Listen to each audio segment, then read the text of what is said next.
everybody, I'm BC Begley, and these are your news headlines for September 29th of 2022.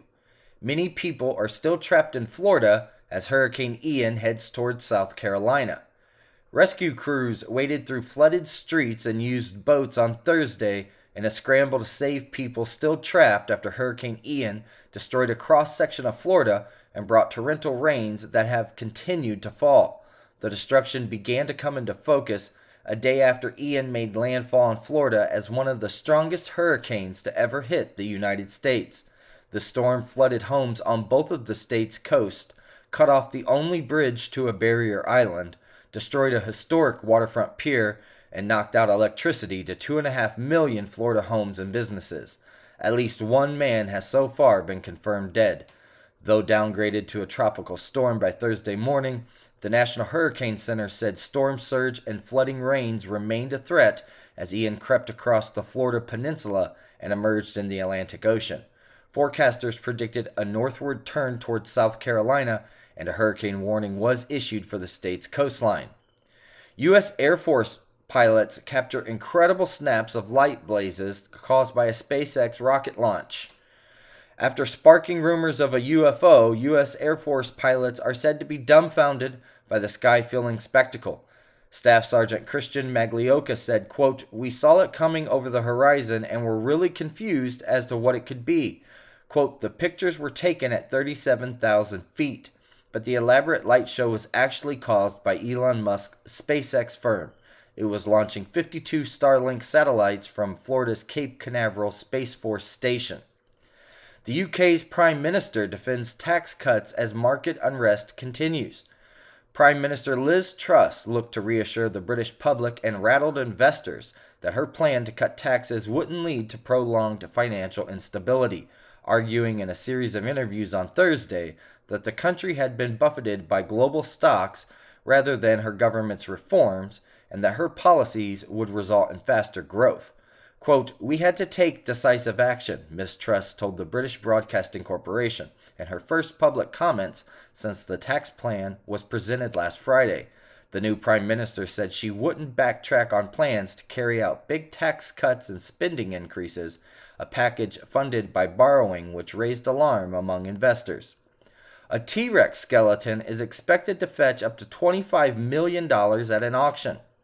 A Tyrannosaurus Rex fossil will go on auction at Christie's in Hong Kong in November, where it's expected to sell for as much as $25 million. The sale on November the 30th of the dinosaur fossil, which is around 66 to 68 million years old and would have lived during the Cretaceous period, will mark the first time a T-Rex skeleton is offered at an auction in Asia, Christie said in a statement on Thursday. The winning bidder will gain full ownership rights in all soft assets relating to the dinosaur, including the permission to rename the skeleton. The owner also has commercial rights to lease the dinosaur. Jenny Thomas, wife of Supreme Court Justice, to testify before January 6 panel. Jenny Thomas, the wife of Supreme Court Justice Clarence Thomas, will appear on Thursday before the House January 6 panel. The closed-door session was confirmed by sources familiar with the committee's work.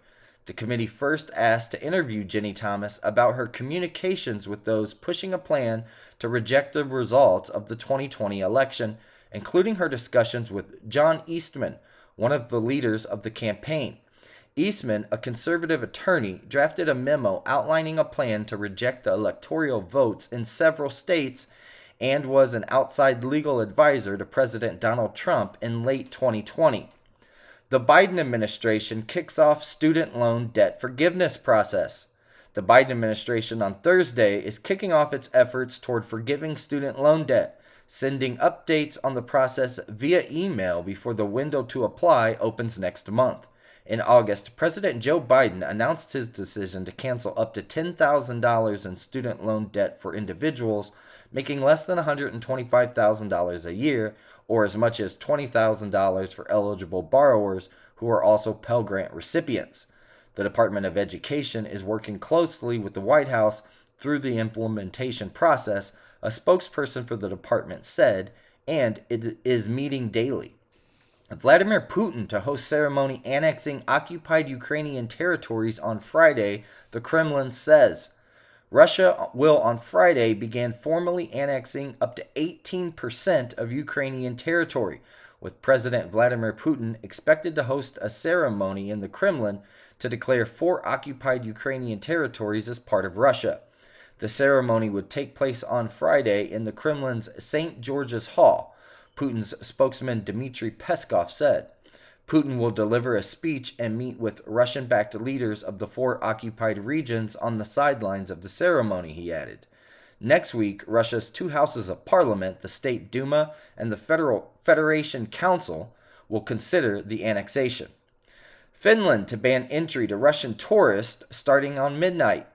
The Finnish government said Thursday it would significantly limit passenger traffic on Finland's border with Russia, banning Russian citizens traveling with tourist visas from entering the Nordic country effective on Friday. Quote, the decision in principle aims to completely prevent Russian tourism to Finland and the related transit through Finland, Foreign Minister Pekka Haavisto said during a news conference. The government justified its decision by saying that continued arrivals of Russian tourists in Finland is endangering the country's international relations. It said it had discussed the issue with Ukraine's leadership, among others, ahead of the decision. Ethiopia's Togray War. New satellite images capture troop buildup near the Eritrea border. Satellite images have given a rare glimpse into the resurgence of fighting in Ethiopia's northern Tigray region, one of the world's most hidden conflicts, where communications have been cut off and journalists denied permission to visit. The images taken this month show the buildup of troops and military hardware along Ethiopia's border with Eritrea. They belong to the Ethiopian Federal Forces and their Eritrean allies, who are both fighting the Tigray People's Liberation Front, which controls most of the region. Fighting reignited in August after a 5-month humanitarian ceasefire broke down. And 3 Armenian soldiers are killed in fresh Azerbaijani provocation. 3 Armenian soldiers were killed as a result of fresh Azerbaijani provocation, the Ministry of Defense reported. Starting around 6 p.m. local time, units of the Armed Forces of Azerbaijan opened fire in the direction of the combat positions located in the eastern direction of the Armenian-Azerbaijani border, using mortars and large-caliber firearms. The Armenian side undertook retaliatory actions, the ministry said. Europe is bracing for mobile network blackouts. Once unthinkable, mobile phones could go dark around Europe this winter if power cuts or energy rationing knocks out parts of the mobile networks across the region. Russia's decision to halt gas supplies via Europe's key supply route in the wake of the Ukraine conflict has increased the chances of power shortages. In France, the situation is made worse by several nuclear power plants shutting down for maintenance. Telecoms industry officials say they fear a severe winter will put Europe's telecoms infrastructure to the test, forcing companies and governments to try to mitigate the impact. And Sweden is finding a new leak in the Russian gas pipeline. Sweden has found a brand new leak in a major undersea pipeline carrying Russian natural gas to the EU, making it the 4th discovered this week. Denmark and Sweden reported gas leaks in the Nord Stream 1 and 2 pipelines earlier this week. NATO said the incidents were this week the result of a deliberate and reckless and irresponsible acts of sabotage, while Russia has dismissed suggestions that it attacked its own pipeline as, quote, predictable and stupid. Instead, the Russian Foreign Ministry said the blast had occurred in, quote, zones controlled by American intelligence. And those are your news headlines for September 29th of 2022.